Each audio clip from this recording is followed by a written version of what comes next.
वो देश जो सिर्फ और सिर्फ आतंकियों का पालन पोषण करता है, वो देश जो दुनिया के हर बड़े मंच पर आतंकियों को बचाता है, उसका नाम पाकिस्तान। और इसी पाकिस्तान ने कई बार भारत के आंतरिक मामले में टांग अड़ाई है।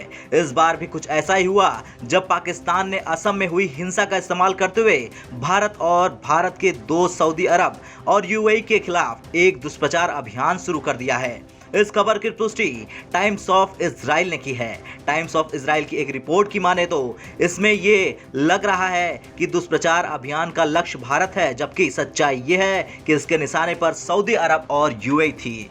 भारत की मदद पर क्राउन प्रिंस मोहम्मद बिन सलमान और अल सऊद को इसमें निशाना बनाया गया है। तो वहीं इतावली राजनीतिक सलाहकार और भू राजनीतिक विशेषज्ञ सर्जियो रेस्टेली ने टाइम्स ऑफ इजराइल के एक लेख के माध्यम से बताया कि सऊदी अरब, यूएई और भारत के खिलाफ चलाए जा रहे इन दुष्प्रचारों में पाकिस्तान, कतर और तुर्की की भूमिका थी। पिछले महीने भारतीय उत्पादों के बहिष्कार का आह्वान करते हुए एक ट्वीट देखा गया था। ये अभियान ऐसे समय सामने आया है जब इस्लामी दुनिया में एक बड़ा बदलाव हो रहा है।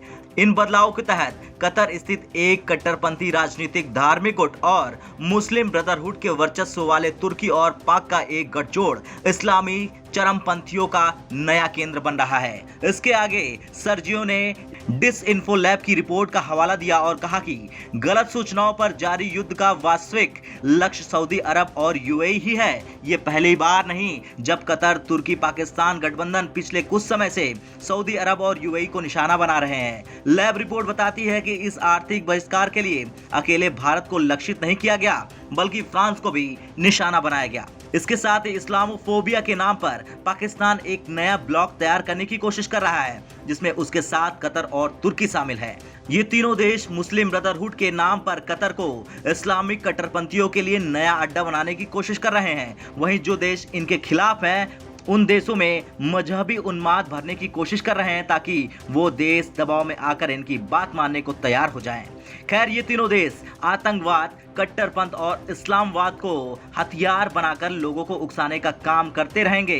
लिहाजा भारत, इजराइल, यूएई और सऊदी अरब जैसे देशों को अब दुष्प्रचार का मुकाबला करने और अपनी अर्थव्यवस्थाओं की रक्षा करने के लिए क्षमता विकसित करने की जरूरत है, ताकि इन देशों के मंसूबे को धराशायी किया जा सके।